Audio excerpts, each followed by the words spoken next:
welcome. You are watching News 9 Live. I am Krishnakumar, and at this hour, we're putting the focus on the dark web, which has been the place for the leaks of everything from India's competitive examinations like NEET to data from BSNL. India's competitive exams have a new threat from the dark web. Recently, the UGC or University Grants Commission National Eligibility Test or NET or NET was cancelled by the government due to integrity concerns. While this is a recent instance, data of around 5.3 million Indian accounts was leaked and put for sale on the dark web in the year 2023 alone. But what exactly is this dark web all about? Let's first take a look at this explainer and then we'll move forward. NEET and other top exams have a new threat from the darknet. Union Education Minister Dharmendra Pradhan revealed that the UGC-NET exam was also called off as the question paper was leaked on the darknet. But what exactly is the darknet? How is it involved in India's paper leak crisis? We've got you all the answers that you need. Watch it till the end. Can the government track you on the darknet? News 9 Plus decodes. Let's try and understand the basics first. What is darknet? Now, darknet is an encrypted part of the internet not discoverable by the general public. You can't access it through a traditional search engine like Google Chrome. According to investigation, it is the part of the internet where the leaked question paper was found. Now, how does the darknet work? Darknet is accessible only through specialized software. The browser commonly used to access darknet is called Tor, which is short for the onion router. As the name suggests, it has multiple encrypted layers through which the traffic to a website is routed. This helps hide the identity of the visitor as well as the details of the site. An onion domain name for the website measures anonymity.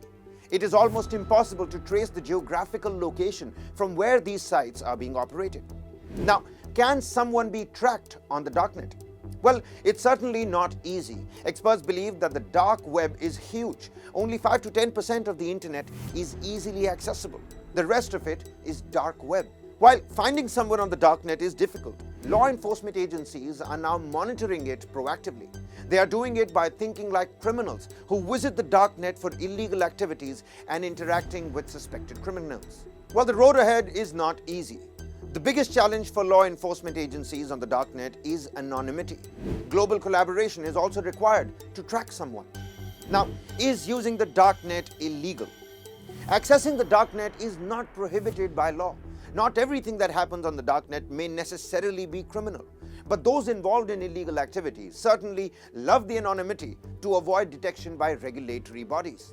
Experts say that the darknet is being used for drugs and human trafficking and even for planning assassinations. Now, it is certainly possible that the darknet is being used by criminals offering illegal services, including the NEET paper leak. The question paper was reportedly leaked on the darknet for 6 lakh rupees. From question paper leaks to data leaks, it's all on the dark web. What do we do about it? How do we find answers to this difficult question? We have some people helping us do that. We have Mr. Pradeep Gupta, Chairman, Cyber Media Group, joining us on this broadcast. We also have Air Marshal Devesh Vats joining us. We have Dr. Shailesh Kumar, Chief Data Scientist at Reliance Jio, with us. We also have Mr. Shashank Shekhar, co-founder, Future Crime Research Foundation, also with us. Thank you all of you for taking time out to be with us. I'm going to begin by asking Mr. Pradeep Gupta a very simple, straightforward question. I mean, the country right now is outraged over the NEET paper leak, but the fact of the matter is that the dark web is not just about paper leaks or data leaks by BSNL. It's a clear and present danger for anybody and everybody, you, me, and all those watching this broadcast. So yes, it is a deal because it is used for all varieties of illicit activities like, gun running, smuggling, drugs, all variety of things it is used for. Having said that, the reason why it is also not illegal is because there are some good things that the dark web can be used for. All right. So, for example, in very controlled political systems, if you want to have communication channels, you will use the dark net. It was used, for example, in the Arab Spring. So there are some good usages also. You want to have corporate privacy, you will use the dark net.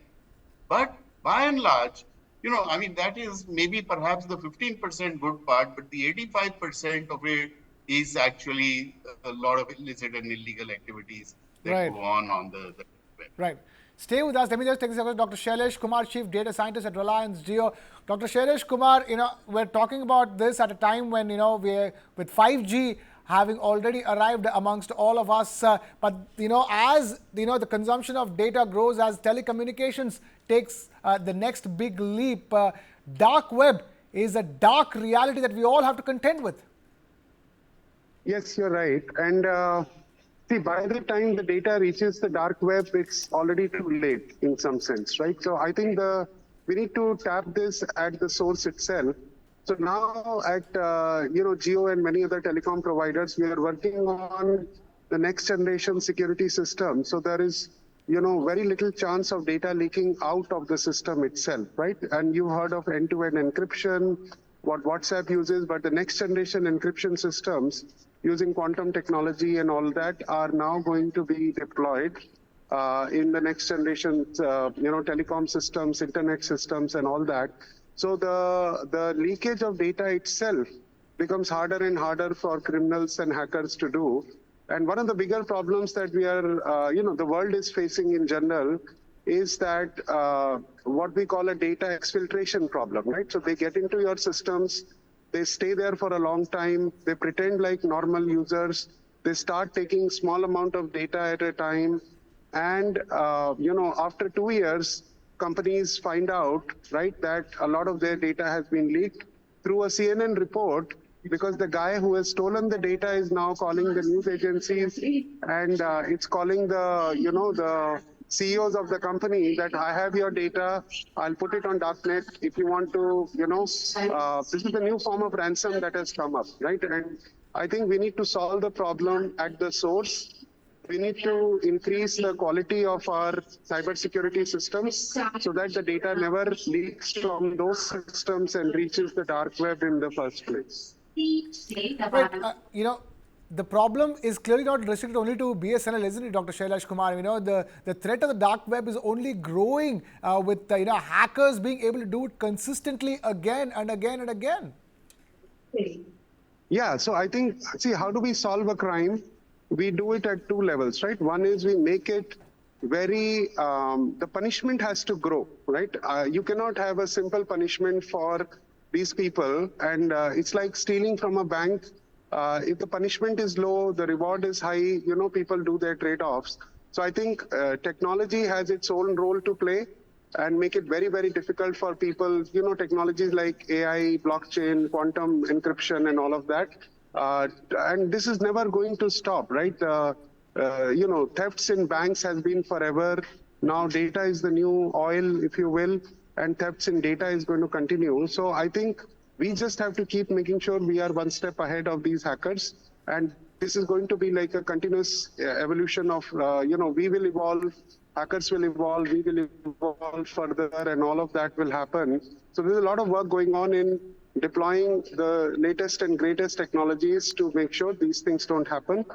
Policy also has to do its job.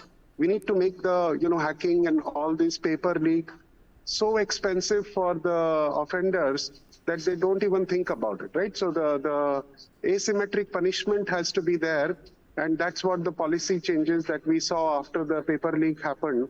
And we're going to see similar policy changes I hope we'll see similar policy changes for other, like bank data leaks and other data leaks, right? So this is a big problem. If we don't curtail it now, the dark web is going to take us to the dark ages, if you will, if we don't solve this problem very soon. Dr. Shailesh Kumar, stay with us. Let me quickly take this across to Air Marshal Devesh Vats as well. Air Marshal Devesh Vats, the dark web can take us back to the dark ages is the word coming in from Dr. Shailesh Kumar. I want your thoughts on it because it is not just about paper leaks and BSNL. Aadhaar data has been compromised. COVID-19 test data has been compromised. This is a threat whether you are, a particular telecom customer or taking a particular entrance examination or not. See, what has been discussed so far is it is the data which is a new oil, and it will be stolen. It will be stolen in future also, because there's a lot of money, if I may say so. The World Economic Forum report, if you read, it talks about the cost of cybercrime will go almost 28 US billion dollar, trillion dollar plus by 2027, which was around 8.44 trillion dollar in 2022. It is going to increase. And as discussed, whatever we see on the surface web, what you call internet is called surface web, it is just 6%. And the 94% is deep and dark web. So this will keep on happening. And generally we talk about cyber security to protect our data. But I think this cyber security world itself is now historical. And in the current situation, if I may say so, we have to make our system cyber resilient so that anything which happens in your infrastructure continue to give the intended outcome for which you are present in the market.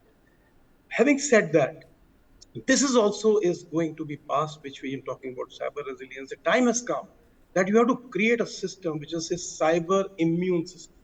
And it will happen. Why? Because the AI is helping you in creating something called digital intuition. And what is digital intuition?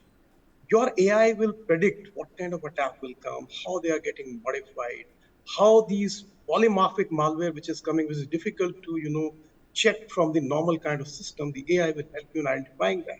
And if you can have that intuitive power with you in a system, so you will be able to find out what kind of attack is coming to you. As rightly said, the guys are sitting in your system and you are not even aware, and they are escalating the privileges and exfiltrating their data. And data in terms of terabytes, it goes. And think about when you will have 5G, where the idea is this key, the latency is almost zero and the speed is high, the bandwidth is more. And then think about when we transfer to 6G, when the speed will be phenomenally high in terms of TBPS, and latency will be almost 0.01 millisecond or nanosecond, you can say. So the data will be expedited at such a fast speed, it will be difficult for the normal system to detect that something is going out of your system. So the things are moving in the direction, as has been said. The emerging technologies have got answers. But having said that, it is not easy with the kind of technology which we have right now, which we have put into our system to protect our data. Right. Till that time, we make our system a cyber immune system. That is what I say. Right. Nobody, like you're a human being, you have been in childhood, you have been certain injections, certain polio drops. So your body remains immune for certain diseases. So you have to create system which will make it cyber immune system, which is the requirement of the day.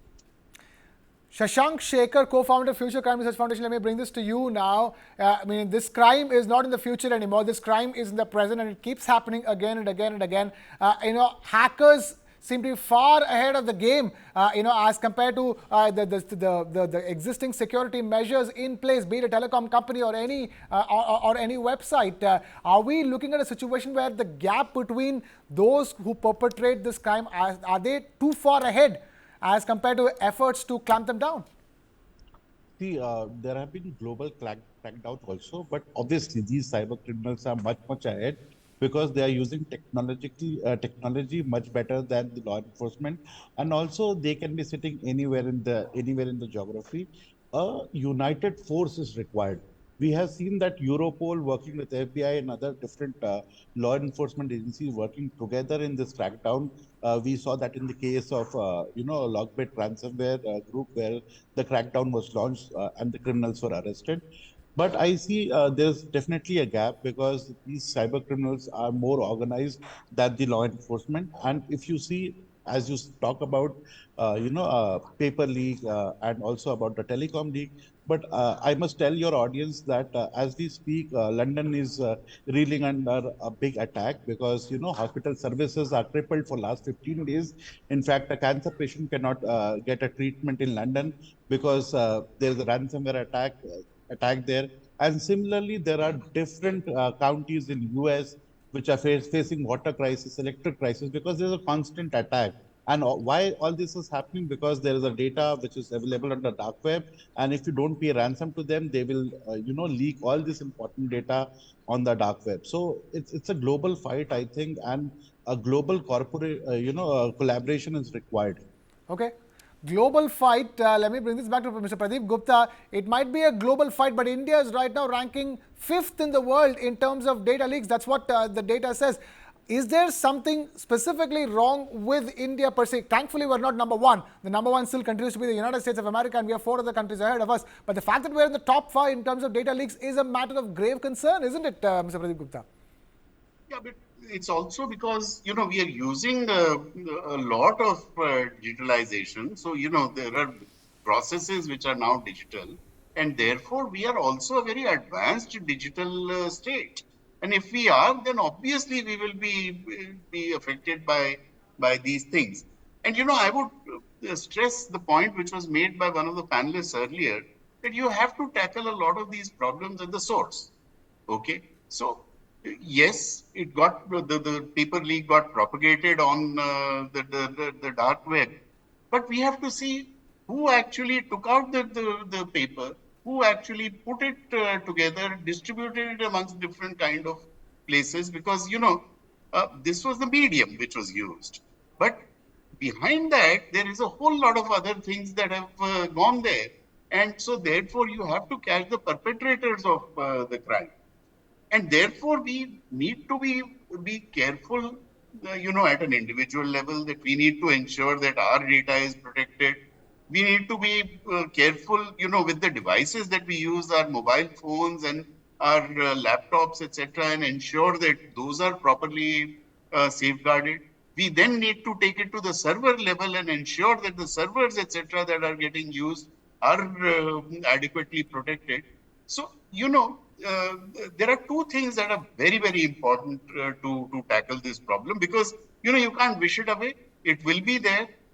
So what you have to do is actually 3 things you have to do. You have to start at the source. You have to ensure that you safeguard a whole lot of information which is put there. Don't put your financial information, personal information, etc., etc. Then the second thing that you need to do is that you need to ensure that there are enough of deterrent which is available in terms of, as was talked about, punishment, and then you need to have a legal system to support that. Unfortunately, even the legal system is very weak to support the kind of activities which are happening today on the dark web. So we need to work on all these things. Right. Marshal Devesh Vats, the legal framework at this stage is very, very weak. What can be done at this stage? See, the cybersecurity policy is now jaded, and when it came, and we have evolved quite a bit, and the technology is always, ahead of the regulators. So it is not that easy what Mr. Gupta was saying. The India is one country which has got almost 1/7 population of the world, and the number is huge, and that's why you may say the data which is being leaked in India is a little higher. But please understand the digital public infrastructure which is in place today. We are proud to say that we have got our Aadhaar card working fine. We have got a UPI system working fine. And today it is it's a proud thing to share with you that this system is working. And now people are asking India to emulate these kind of things, like in Dubai, they are talking about this UPI kind of a system coming into play. So it is not that things are that bad. Yes, that leakage has taken place. And if I talk about United States of America, think about, they lost around almost 2 terabytes of data, and the Chinese were sitting in their system for good about almost 264 days. And they never came to know what is happening, and all the defense suppliers, their data was stolen. And the result is they created a JF-17 aircraft, and 15 years of research went down the drain. And this is what happens. So the more you connect, we are living in a hyper-connected world. Gentlemen, you must understand one thing, and all of us should understand that cyber awareness is very weak. If your maid, if your driver, everybody is having a phone. We have got pervasive devices today, and you buy a device, it gets connected on the internet, and they are not knowing, whether even the learned people are not knowing. You are seeing the cyber fraud where people who are learned, they fall prey to all cyber crimes. What do you think about those people who are illiterate?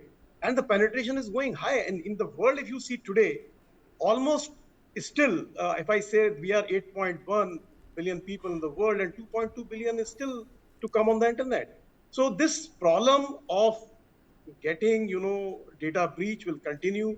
Only thing is you have to make sure the three things, which are three pillars of cybersecurity when we say people, process, and technology. All have to play a role. When I say people, the guys who are supposed to maintain the system, they have to be very, very clear in their mind what kind of technology they are putting in place, use the technology to the best possible way. And then the guys who are using the technology, like me and you, who are using their smartphones, they should know what is the cyber hygiene. They should also be sensitized because there are only two types of people. One who is using the technology, one who is maintaining the system. Like somebody said about the servers, there are plenty of things which can be done. And primary thing which I will say, which everybody should understand very clearly, that there are certain things which you are supposed to do and how you reduce the attack surface. I'm asking you, for example, you have multiple credit cards with you. Why do you need them? You have multiple plastic sitting in your purse. And now the time has come that we have to reduce this attack surface. If you reduce the attack surface, you identify how many devices you are having. So you reduce those digital assets, automatically the threat will be reduced. Then review your asset management policies. Are you aware of how many devices are in the organization Right. which are defunct? The data is lying there and nobody is bothered about that. And you dispose of the data without even removing the data from there. Then eliminate these complexities. They are reduced, unused, redundant, and overly permissible rule. Please Fair remove enough. them. Is strengthening most vulnerable attack points. Conduct an attack surface analysis. Who is doing it? Nobody is doing it. Seek continually. You have to seek what make attack surface, smaller.